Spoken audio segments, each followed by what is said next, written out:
నెల్లూరు జిల్లా ఆత్మకూరు పట్టణంలో రాష్ట్ర దేవాదాయ శాఖ మంత్రి పర్యటించారు. పట్టణంలో R&B గెస్ట్ హౌస్ లో అధికారులతో రివ్యూ సమావేశం నిర్వహించారు.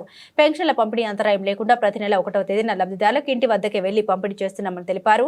రాజ్యాంగబద్ధంగా పరిపాలన సాగిస్తున్నామని తెలిపారు. సూపర్ 6 లో చెప్పిన హామీలన్నింటినీ నెరవేర్చామని ధీమా వ్యక్తం చేశారు.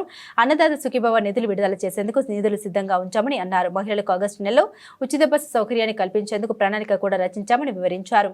16,387 ఉద్యోగాలు మెగా DSCలో ఉద్యోగ కల్పన కల్పించేందుకు సిద్ధం చేశామని తెలిపారు.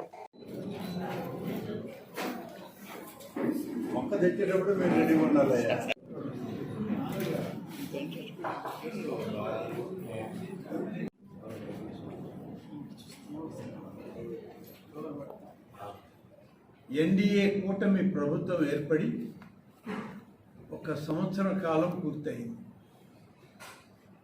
పూర్తయిన సందర్భంలో గడిచిన సంవత్సరం కాలం మా ప్రభుత్వం ఏమేమి కార్యక్రమాలు చేసింది, ప్రభుత్వం అధికారంలోకి రాకముందు ప్రజలకి ఏం వాగ్దానం చేశాం, ఏ రకమైన కార్యక్రమాలని అందిస్తామని చెప్పాము, వాటిలో ఎంతవరకు మేము ప్రజలకి చేరువ చేయగలిగాము అనేటువంటి దాన్ని ఇటీవల రాష్ట్ర స్థాయిలో జరిగినటువంటి కూటమి ప్రభుత్వం యొక్క వర్క్షాప్లో పూర్తి స్థాయిలో చర్చించుకోవడం జరిగింది. 1వ తారీఖున ప్రతి నెల ఇచ్చినట్లే పెన్షన్లను పంపిణీ చేయడం జరిగింది. ఎన్టీఆర్ భరోసా పెన్షన్లని 4,000, 6,000, 10,000, 15,000 వాళ్ళ అర్హతలను బట్టి, వాళ్ళకు ఉన్నటువంటి స్థాయిని బట్టి ప్రభుత్వం గతంలోనే మొదలుపెట్టి వారందరికి కూడా ఈరోజు పంపిణీ మధ్యాహ్నంలోగా దాదాపు 98% పెన్షన్లను పూర్తి స్థాయిలో పంపిణీ చేశాం. ఈ ప్రభుత్వం ఏమి వాగ్దానాలు చేశాం, ఏ వాగ్దానాలను నిలబెట్టుకున్నాం, ఈ రాబోయే ఆర్థిక సంవత్సరంలో ఎన్ని వాగ్దానాలను పూర్తి చేస్తామనే విషయాన్ని స్పష్టంగా ప్రజల మధ్యకి వెళ్ళి చెప్పాలి. చేసింది చెప్పి చేయబోయేది కూడా వాళ్ళకి ముందు పెట్టి వాళ్ళ ఆమోదం కూడా తీసుకోవాలనేదే ప్రభుత్వం కానీ 3 పార్టీల కూటమి నాయకత్వం యొక్క ఆలోచన విధానం. సుపరిపాలనలో తొలి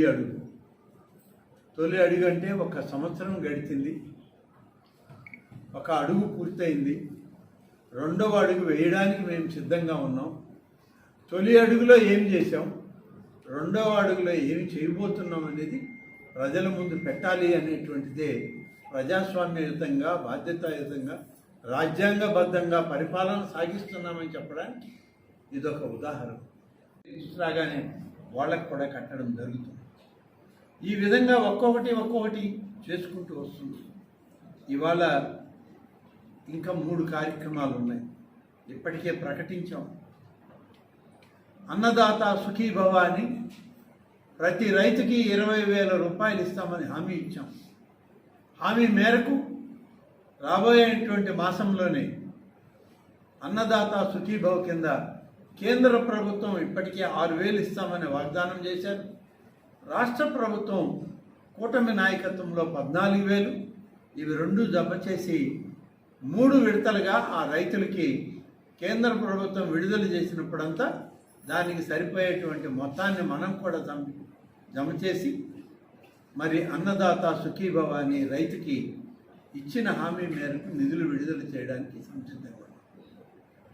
మరి ఇక మరొకటి కార్యక్రమం మహిళలకి ఉచిత బస్సు సౌకర్యం. ఇప్పటికే ప్రభుత్వం విధానాలను రూపొందించుకుంది. బహుశా ఆగస్టు 15 నుంచి మహిళలకి ఉచిత బస్సు సౌకర్యాన్ని ఏర్పాటు చేయడానికి ఈ ప్రభుత్వం సిద్ధంగా ఉంది. ఇప్పటికే దానికి కావాల్సిన ఆదేశాలన్నీ కూడా అధికారులకు ఇచ్చి సమాయత్తం కమ్మని చెప్పడం జరిగింది. ఇక ఆడబిడ్డ నిధి, ఈ కార్యక్రమాన్ని కూడా అమలు చేయాలనేటువంటి లక్ష్యంతో ఇవన్నీ చేసిన తర్వాత ప్రభుత్వం కూడా కొంత వెసులుబాటు చూసుకొని ఆడబిడ్డ నిధిని కూడా ఇచ్చేటువంటి దానిలో ఇప్పటికే డ్వాక్రా మహిళల దగ్గర నుంచి అందరి దగ్గర కూడా డేటా తీసుకున్నాం. అర్హులైన వాళ్ళందరినీ కూడా ఎంపిక చేసి వారందరికీ ఇవ్వడం జరుగుతుంది.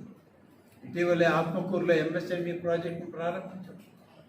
దానిలో ఇండస్ట్రియల్ యూనిట్స్ వస్తే ఈ ప్రాంత యువతకి మేలు జరుగుతుందని చెప్పి ప్రయత్నాలు మొదలుపెట్టాం. ఈ విధంగా ఒక్కొక్కటి చేసుకుంటూ వస్తుంది. ఇవాళ ఇంకా 3 కార్యక్రమాలు ఉన్నాయి, ఇప్పటికే ప్రకటించాం. అన్నదాత సుఖీభవ అని ప్రతి రైతుకి 20,000 రూపాయలు ఇస్తామని హామీ ఇచ్చాం.